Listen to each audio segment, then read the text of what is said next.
አንቲ ውእቱ መሶበ ወርቅ ንጹሕ እንተ እስቴታ በስመ አብ ወወልድ ወመንፈስ ቅዱስ አሐዱ አምላክ አሜን። የተወደዳችሁና የተከበራችሁ የሰደይቱ መርሃ ግብር ተከታታዮች በልዑል እግዚአብሔር ስም እንደምን ሰነበታችሁ? እንኳን ለጌታችን ለመድኃኒታችን ለኢየሱስ ክርስቶስ የስቅለት በዓል መታሰቢያ በሰላም አደረሳችሁ አደረሰን። አሜን። እንግዲህ ዛሬ በኢትዮጵያ ኦርቶዶክስ ተዋሕዶ ቤተክርስቲያን ጥቅምት 27 ቀን የመድኃኒታችን የኢየሱስ ክርስቶስ የስቅለት በዓሉን ምክንያት በማድረግ በሰደይ መርሃ ግብር አንድ አጭር ቆይታ ይዘን መጥተናል። ሁላችሁም እስከ መጨረሻው ላይክ እያደረጋችሁ መርሃ ግብራችን እንድትከታተሉ በአክብሮት እንጋበዛለን። ዛሬ በሰደይቱ አንድ መምህር ጋብዣለሁ። መምህራችን መምህር ናትናኤል ይባላሉ። እኛ ደግሞ በዚሁ ቆይታችን መድኃኒታችን ኢየሱስ ክርስቶስን በተመለከተ የሚነሱ ኑፋቄዎችና ኦርቶዶክሳዊ መልሳቸውን እንሰጣለን። እስከ መጨረሻው እንድትከታተሉን አሁን በድጋሚ እያሳሰቡ መምህራችን እንግዲህ እኛ ኢትዮጵያ ኦርቶዶክስ ተዋሕዶ ቤተክርስቲያን አማኞች መድኃኔ ዓለም ብለን ስሙን እንጠራዋለን። የዓለም መድኃኒት እንደሆነም እናምናለን። ለዓለም ሁሉ የሞተ አምላክ ፈጣሪ ጌታ ነው። ሌሎች ደግሞ በተለይ ኢየሱስን አምነን ተቀብለን ድነናል የሚሉ ራሳቸውን ወንጌላውያን ብለው የጠሩት ፕሮቴስታንቶቹ ኢየሱስ ክርስቶስ የግል አዳኝ እንደሆነ አድርገው ይናገራሉ። ከኛ ከኦርቶዶክስ ካሳመኑ በኋላ ወይም ደግሞ አስተምረው ቸርቻቸው ላይ ኢየሱስ ክርስቶስን እንደ ግል አዳኝ አድርገህ ተቀበል፣ እንደዛ ከሆነ ነው የምትድነው እያሉ ሲሰብኩ እንሰማለንና እንደ ግል አዳኝ የሚለው አስተምሮ መጽሐፍ ቅዱሳዊ ነው ወይ? አባቶችስ ኢየሱስ ክርስቶስን እንደ ግል አዳኝ አድርገን እንድንቀበል ያዘዙበት ወይም ያስተማሩበት የመጽሐፍ ቅዱስ ክፍል አለ ወይ? ለመሰረታዊ ስህተቱስ ምንድነው የሚለውን እንመልከት። እሺ መምህራችን፣ በመጀመሪያ የሰደይ እንግዳ ስላደረጉኝ እግዚአብሔር ይስጥልኝ አመሰግናለሁ። እንግዲህ በተሳሳተ መንገድ ባለመረዳት ብዙዎች በኢየሱስ ክርስቶስ ላይ ለራሱ የማይመጥኑ ቃላትን በራሳቸው አረዳድና ተረዋጉን የሚጠቀሙ ግለሰባዊ አረዳድ ያላቸው ሰዎች አሉ። እንደመጀመሪያ እንደ ግል አዳኝ ክርስቶስን ማየት ማለት በመጽሐፍ ቅዱስ ላይ ምንም አይነት ቦታ ላይ አልተቀመጠም። ክርስቶስ የግል አዳኝ እንዳልሆነ ብዙ መጻሕፍት ብዙ ሊቃውንት ያመሰጠሩት የተረኩት ነገር ነው። መጀመሪያ እንደ ግል ማለት ራሱ ሐዋርያው ቅዱስ ጳውሎስ አንድ ሰው እንደ ግል የሆነ ማለት እንደዛ ይሆናል ይመስላል ማለት አይደለም።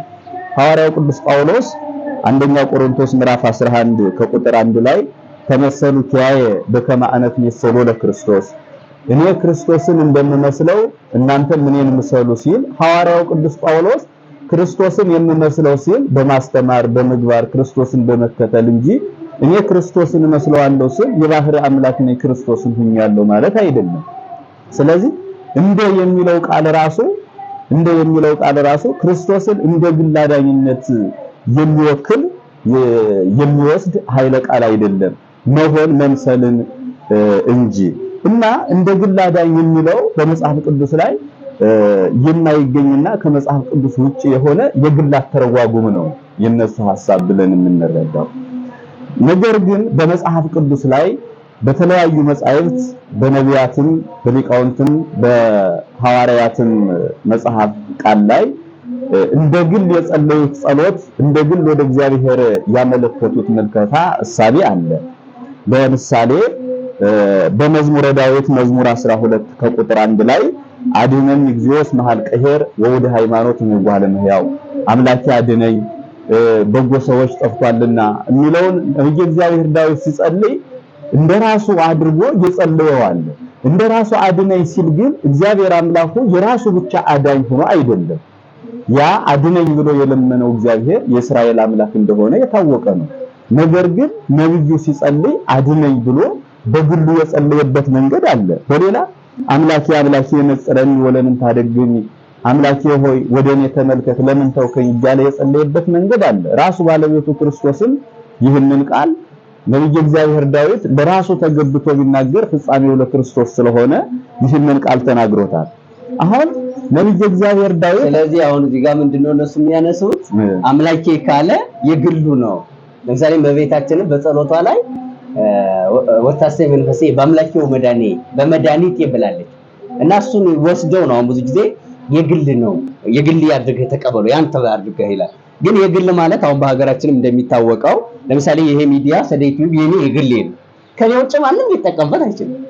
አንድ ሰው ሚስት ብትኖረው ሚስቱ የግሉ ናት። ከሱ ውጭ ሌላ ሰው ሚስት ሊያደርጋት አይቻልም። ስለዚህ ኢየሱስ ክርስቶስን የግሌ የኔ ነው ካልኩኝ ከኔ ውጭ ሌላ ይጠቀመውም እያልኩ ነው ማለት ነው። ስለዚህ እነሱም የሚያነሷት ይችን ነው አምላኬ ብሏል። አምላኬ ካለ የግሉ ነው አይነት ምልከታ ነው። ይሄ ያሰኛል። ለምሳሌ ሀገራችን ኢትዮጵያ አለች። እኔ አሁን ሀገሬ ናት ብል ኢትዮጵያ የኔ ብቻ ናት እያልኩ አይደለም። ለሱ እንዴት ይታያል? እዛው አብረው እንዲያነሱ ይህንን በዚህ እይታ እና ብዙዎች እግዚአብሔርን አምላኬ አድነኝ እያሉ የጸለዩበት መንገድ ይኖራል። አምላኬ አድነኝ ሲሉ ግን የራሴ አምላክ ብቻ እግዚአብሔር አምላክ የዳዊት አምላክ ብቻ አይደለም። እግዚአብሔር አምላክ የእመቤታችን ብቻ አይደለም።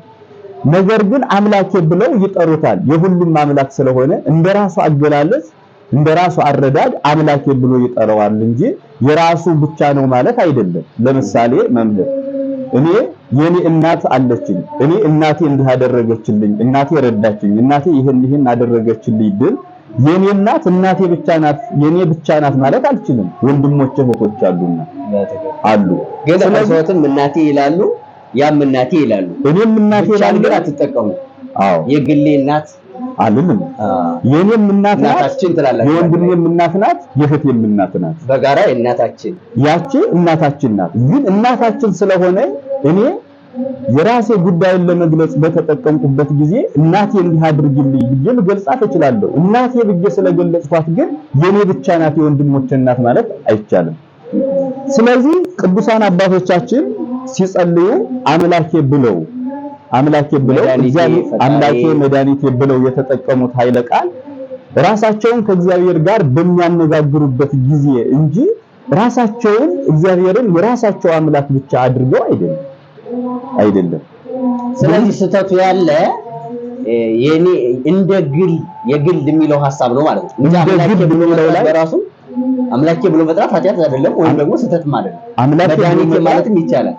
ችግሩ ግን ያ መድኃኒት ያለ መድኃኒት ሳይሆን የኔ ብቻ ነው ማለት ለተመረጡት ሞተ የሚል አስተምሮ አላቸው በእነሱ። በነገራችን ላይ ኢየሱስ ክርስቶስ የሞተው ለተመረጡት ነው፣ ያልተመረጡ አሉ። ስለዚህ ለተመረጡት የግል የሆነ ወስነው ማለት ነው እንደዛ የሚናገሩት ስላለ ስለዚህ አምላኬ መድኃኒቴ ፈጣሪ ብሎ መጥራት ይቻላል።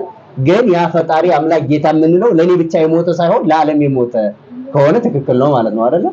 እኔ ለአድማጮቻችን አንድ ሐሳብ ላንሳና እኔ እግዚአብሔርን የግል አዳኝ ካረኩት እኔ የግል ካረኩት ሌላ ሰው ሊወስደው አይችልም ማለት ነው። ሌላ ሰው አሁን አንድ ፕሮቴስታንት ተነስቶ መድኃኒታችን ኢየሱስ ክርስቶስ የራስህ የግል አዳኝ አድርገህ ተቀበለው ብሎ ከተቀበለው ያ ሰው የግል ከሆነ ያንን መድኃኒትነት ሌላ ሰው ሊጠቀመው አይችልም። በነገራችን ላይ ለምን ራሱ ወስዶታል፣ የግሉ ነው። የግሉ ከሆነ ለማንም መስጠት አይቻልም። ስለዚህ የግል የሚለው ላይ ራሱ አተረጓጉምና አረዳድ ነው የሚቀረው። የግል አምላኬ ብሎ መድኃኒቴ ብሎ መጥራት፣ ማመስገን፣ መዘመር ይቻላል፣ መቀኘት ይቻላል። ብዙ የሊቃውንት ድርሰት ቅኔዎች አሉ። ነገር ግን አምላኬ ስላለ የኔ የራሴ ብቻ ነው ማለት አይደለም። ብዙ የመጽሐፍ ቅዱስ ክፍል ወደፊት የምንሄድበት ይኖራል። እስኪ እናንሳ መጽሐፍ ቅዱስ እናንሳና አድማጮች ምናልባት የኛ ሐሳብ ብቻ እንዳይመስላቸው መጽሐፍ ቅዱስ ምን ይላል? ከግል አንፃር ለዓለም ነው የሚለው መድኃኒዓለም ነው የሚለው ወይስ የግል ነው የሚለውን እንዴ? የግል ለምሳሌ ስንመለከት በዮሐንስ ወንጌል ምዕራፍ 3 የግል እንዳልሆነ ማለት ነው። የግል እንዳልሆነ የዓለም መድኃኒት እንደሆነ ከማንም ኃይለ ቃል ማንም ነብይ የተናገረው ሳይሆን ራሱ ባለቤቱ እግዚአብሔር አብ የተናገረውን ኃይለ ቃል እንውሰድ። በዮሐንስ ወንጌል ምዕራፍ 3 ከቁጥር 16 ላይ እስመ ከመዝ አፍቀሩ ምናልባት ለአድማጮች በደንብ ሰፋ አድርገው እንዲረዱት በመጽሐፉ እናነባው። እንግዲያውስ ዮሐንስ ወንጌል ምዕራፍ 3 ከቁጥር 16 ላይ በጣም እሺ፣ ቁጥር 16 ላይ እንዲህ ይላል፣ በእርሱ ይላል የሚያምን ሁሉ። እዚህ ጋር አማኙ ሁሉ ነው። በእርሱ የሚያምን ሁሉ አንድ ሰው ብቻ አይደለም ማለት ነው። አዎ፣ የሚያምን ሁሉ የዘላለም ሕይወት እንዲኖረው እንጂ እንዳይጠፋ እግዚአብሔር አንድያ ልጁን እስኪጥል ድረስ ዓለሙን እንዲሁ ወዷልና ይላል። መልካም ምን ነው ወደደ ያለ ዓለሙን እንዲሁ። ዓለም የተባለ ደግሞ በአጠቃላይ የሰው ልጅ ነው። ከዛ ዓለም በልጁ እንዲድን ነው እንጂ በዓለም እንዲፈርድ እግዚአብሔር ወደ ዓለም አላከውምና በእርሱ በሚያምን አይፈረድበትም። በማያምን ግን በአንዱ በእግዚአብሔር ልጅ ስላላመነ አሁን ተፈርዶበታል። ብርሃን ወደ ዓለም ስለመጣ ሰዎችም ስራቸው ክፉ ነበርና ከብርሃን ይልቅ ጨለማን ስለወደዱ ፍርዱ ይህ ነው ይላል። መልካም ሐሳቡ ይህ ነው።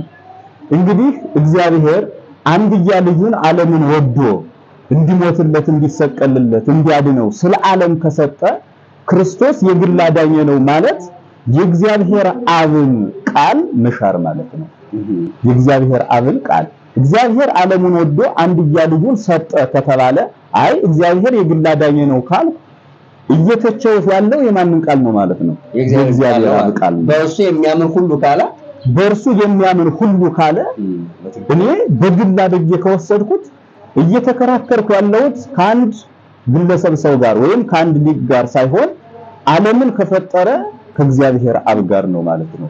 ስለዚህ እግዚአብሔር የዓለም መድኃኒት አድርጎ ሰጥቶን እኔ የግል አድርጌ የምወስደው ከሆነ ይህ የአእምሮ ድክመት ብለን ነው እንጂ የምንወስደው ሌላ ምንም አንለው።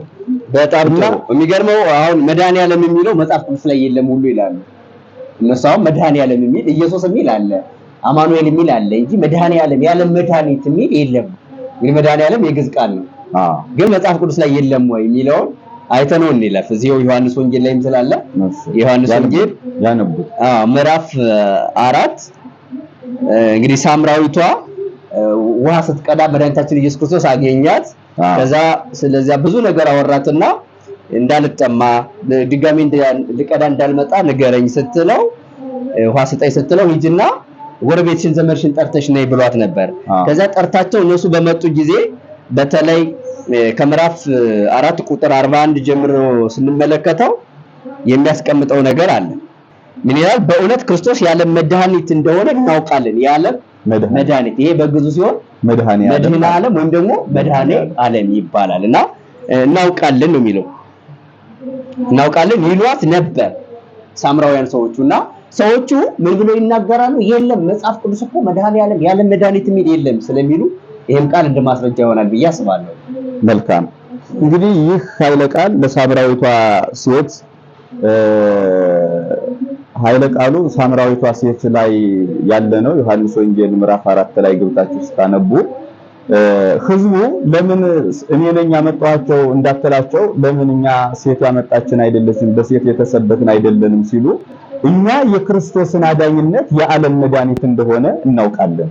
አሁን ብዙ ጊዜ መጻሕፍት መድኃኔ ዓለም የሚሉትን አጠቃቀማቸው መጻሕፍት የሚጠቅሱትን ራሱ ግዙ እዛ ላይ አማርኛው አማኑኤል ተብሎ ስላልተቀመጠ ትርጉማዊውንና ግዙን ስላልተረዱት መድኃኔ ዓለም የለም ይላሉ እንጂ ራሱ ቃሉ ምንድነው ማለት ነው? መድኃኔ ዓለም የዓለም መድኃኒት ካለ እኛ የምንለው ምንድነው? መድኃኔ ዓለም በሌላ ግዕዝና የአማርኛ ልዩነት ማለት ቅድም የአማርኛ የዓለም መድኃኒት ነው፣ በግዙ መድኃኔ ዓለም የቋንቋ ልዩነት ነው። ልዩነቱ የቋንቋ ልዩነት ነው። ለምሳሌ አሁን ስላሴ የሚል መጽሐፍ ቅዱስ ላይ ቃል በቃል አናገኝም። አሁን ግን አብ ወልድ መንፈስ ቅዱስ ብሎ እናገኘዋለን። ስላሴ በማቴዎስ ወንጌል ምዕራፍ 28 ላይ ወንዘ ታጠምቅዎሙ በሉ በስመ አብ ወወልድ ወመንፈስ ቅዱስ ብሎ ራሱ ገልጾታል።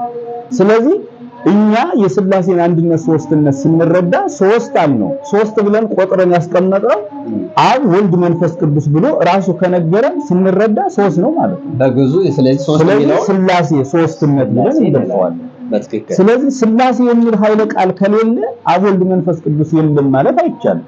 አብ ወልድ መንፈስ ቅዱስ ተብሎ ተተንትኖ ተቀምጧልና ስለዚህ እዚህ ጋር የሚለውም እኮ ሲተረጎም በነገራችን ላይ ዘያድኅኖሙ ለሕዝቡ ህዝቡን ከኃጢአታቸው የሚያድናል።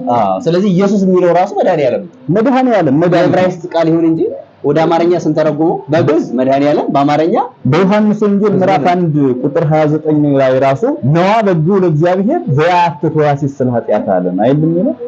ነዋ በግዑ ለእግዚአብሔር እነሆ የእግዚአብሔር በግ ያለምን ኃጢአት የሚያስወግድ ያለምን ካለ ያለምን ኃጢአት የሚያስወግድ ምንድነው? መድኃኒት ክርስቶስ ነው ማለት ነው። መድኃኒት ክርስቶስ ያ በግ የተባለው መድኃኒት ክርስቶስ ነው። ያለምን ኃጢአት ካስወገደ የዓለም መድኃኒት መድኃኔ ዓለም ነው። ትክክል። እዚህ ሮሜ ላይ በጣም ቅዱስ ጳውሎስ በግልጽ ያስቀመጠው ደግሞ ሐሳብ አለና እሱን ለአድማጮች እስኪ እናንብላቸው። በተለይ መጽሐፍ ቅዱስን ማንበብ የምትችሉ የተወደዳችሁና የተከበራችሁ የሰዴቱ መርሐ ግብር ተከታታዮች እናንብ። አለማንበባችን ድክመታችን አይተው ነው ሰዎች የሚቀልዱብን። ሮሜ ምዕራፍ 5 ቁጥር 18 ላይ እንዲህ ይላል ቅዱስ ጳውሎስ፣ እንግዲህ በአንድ በደል ምክንያት ፍርድ ለኩነኔ ወደ ሰው ሁሉ እንደመጣ ይላል። መልካም። በአንድ ምን አለ? በደል ምክንያት። ይሄ አንድ የተባለ አዳም ነው እንግዲህ ይታወቃል። አዳም በበላ ነው ሰው ሁሉ ኃጢአተኛ የተባለው እንደመጣ እንዲሁ ይላል በአንድ ጽድቅ ምክንያት ስጦታው ሕይወትን ለማጽደቅ ወደ ሰው ሁሉ መጣ ይላል። በአንድ ሰው ምክንያት ይልና ስጦታው ወደ ሰው ሁሉ አለ። ለምሳሌ ብቻ ቢሆን ኖሮ ወደ አንድ ሰው ነበር ወይ ወደ ተመረጠው ወይ ወደ ተመረጡት ይል ነበር። ግን ወደ ሰው ሁሉ መጣ። በአንዱ ሰው አለመታዘዝ ብዙዎች ኃጢአተኞች እንደሆኑ እንዲሁ ደግሞ በአንዱ መታዘዝ ብዙዎች ጻድቃን ይሆናሉ። ቅዱስ ጳውሎስ ማለት ይሄ ግልጽ የሆነ ሐሳብ ነው። አሁን ይሄንን እንዴት ብሎ ሊሸወድ ይችላል? የግል ለማለት እዚህ ጋር ተቀምጧል። እንግዲህ አሁን ይህንን ብለን የምንገልጸው ሰው አንደኛ ከመጻሕፍት ራሱ ባለቤቱ ኢየሱስ ክርስቶስ ስሕትክሙ በየአእምሮ መጻሕፍት ወይ ኃይለ እግዚአብሔር መጻሕፍትንና የእግዚአብሔርን ኃይል ባለማወቃችሁ ሳታችሁ እንዳለ እኛ ችግራችን ክርስቶስ የዓለም መድኃኒት ሳይሆን ቀርቶ ሳይሆን መጻሕፍትን ባለማወቃችን ነው። ሐዋርያው ቅዱስ ጳውሎስ የዕብራውያን ሰዎችን በአንድ ሰው ኃጢአት ምክንያት ዓለም ተጎዳ፣ በአንዷ ጨንበር ዓለም ሁሉ ተገረፈ፣ እንዲሁም ደግሞ በአንድ ሰው በኢየሱስ ክርስቶስ የዓለም ሁሉ ድህነት እንደተመለሰ እንዲህ ተገለጸ። የግል አዳኝ ነው ማለት ስሕትክሙ በየአእምሮ መጻሕፍት መጽሐፉን አለመቀበል ነው ማለት ነው። መጽሐፉን አለመቀበል ነው። መጽሐፉንም ያለማንበብ ችግር ነው። በጣም መልካም። ስለዚህ አድማጮች ያነባሉ ብዬ እናስባለን ወደፊት። አሁን ወደ ሁለተኛው ነጥብ እንሄድና እዚህ ላይ እንደው በአንዱ ኃጢአት ክርስቶስ አዳምን እንደሚመስለው በዚህ በውዳሴ ማርያም ዘኮነ ዳግማይ አዳም የሚለውን አዳም ክርስቶስን የሚመስለው በምንድን ነው ሲሉ ሊቃውንት ሲተረጉሙ አዳም ክርስቶስን የሚመስለው አዳም በኃጢአቱ ዓለሙን ሁሉ እንዳስጎዳ ክርስቶስ ደግሞ በጽድቁ በትሩፋቱ በመድኃኒትነቱ ዓለምን ሁሉ አድኗልና ክርስቶስ ምን ይባላል? ዳግማይ አዳም ይባላል። ዳግማይ አዳም የተባለበት በአዳም ኃጢአት ሰው ሁሉ እንደተጎዳ በክርስቶስ መድኃኒትነት ደግሞ ሰው ሁሉ ስለዳነ ዳግማይ አዳም የተባለ ክርስቶስ ለዚህ ነው። ስለዚህ በአዳም ኃጢአት ሰው ከተጎዳ በክርስቶስ መድኃኒትነት ሰው ሁሉ ከዳነ ክርስቶስ የዓለም ሁሉ መድኃኒት እንደሆነ የታወቀ ነው። በጣም ጥሩ። ቀደምም እንደማንሳት አድርገውታልና እንደ ግል አዳኝ የሚለው ሐሳብ ላይ እንደ አዳኝ ለምሳሌ አዳኝና እንደ አዳኝ ይለያል። ለምሳሌ መምህር ናትናኤል እንደ ዕንባቆም ይመስላሉ ከተባለ መምህር ናትናኤል ዕንባቆም ናቸው ማለት አይደለም። ዕንባቆምም እንደ መምህር ናትናኤል ይመስላል ቢባል ዕንባቆም መምህር ናትናኤል አይደለም ማለት እንደ ማነጻጸሪያ ነው። ስለዚህ ምንድነው እንደ አዳኝ አድርገን ነው የምንቀበለው ወይስ አዳኝ አድርገን ነው የምንቀበለው? ኢየሱስ ክርስቶስ መናፍቃኑ ወይ ፕሮቴስታንቱ ያሉት እንደ አዳኝ ተቀበሉት፣ እንደ ግል አዳኝ ነው የሚሉት። እንደ የሚባል ነገር በክርስቶስ ላይ መጠቀማቸው ስህተት ነው። ክርስቶስ አዳኝ ነው፣ አዋዳኝ ነው፣ መድኃኒት ነው። ይህም አሁን ስንነጋገርበት የመጣ ነው ኃይለ ቃል ሁሉ አስረጅ ነው። ብዙ ሰፊ ነገር ነው። ዘፍጥረት 1:26 ላይ እግዚአብሔርም ማለት ሰውን በመልካችን እንደ ምሳሌያችን ነው። አስመስለን እንደኛ አስመስለን ነው እንጂ እኛን አድርገን ራሱ እግዚአብሔር አይደለም ነው። እኛን አድርገን አላለ። እንደ ምሳሌ አዳም ከኛ እንደሆነ እዛው ላይ ይጠቅሳል። ስለዚህ በዛን በወቅቱ የነበረውን ነው የሚያሳየው። ስለዚህ ቀደም እርሶት የጠቀሱት ይሄ ቅዱስ ጳውሎስ አንደኛ ቆሮንቶስ ምዕራፍ 11 ላይ የተናገረው ተመሰሉት እኔ ክርስቶስን እንደምመስለው ማለት ጳውሎስ ክርስቶስ ነው ማለት አይደለም። ክርስቶስን ግን የሚመስልበት ምን አለው ማለት ነው? ነገር አለ፣ ስራ አለ፣ እሱን የሚገልጸው ነው። ግን እነሱ የሚሉት እንደ አዳኝ ነው የሚሉት፣ እኛ ግን አዳኝ ነው የምንለው።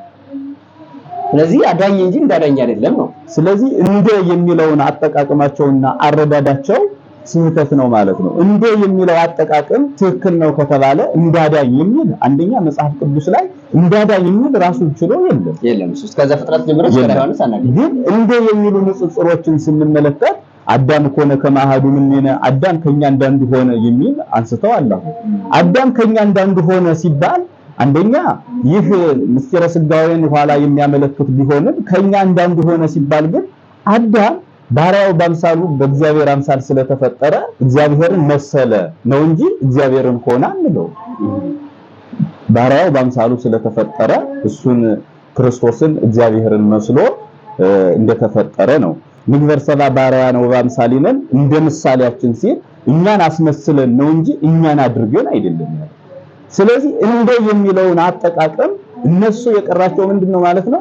አረዳድ ግንዛቤ የለም ማለት ነው እንጂ እግዚአብሔር አዳኝ እንደሆነማ ብዙ መጻሕፍት ላይ መጥቀስ ይቻላል። በጣም ጥሩ። ስለዚህ እንደምትለው ሐሳብ ይመስገራላት ማለት ነው። ውድ ተመልካቾቻችንና አድማጮቻችን እንግዲህ ዛሬ በጣም ጥሩ ቆይታ እያደረግን እንደሆነ ከፍሬው እየተማራችሁ ነው ብለን እናስባለን። እንግዲህ አንድ የመጨረሻ የምናደርገው ኢየሱስ ክርስቶስ ዓለምን ሁሉ አድኗል መድኃኔ ዓለም ካል ሰው ሁሉ አሁን መንግስተ ሰማያት ይገባል ወይ ማለት ዓለም ለሁሉ ሰው ነው እንግዲህ ክርስቶስ የሞተ አይደለ? ለኔም ሞቷል፣ ለአሕዛቡም ሞቷል፣ ለሙስሊሙም ለፕሮቴስታንቱም ሞቷል።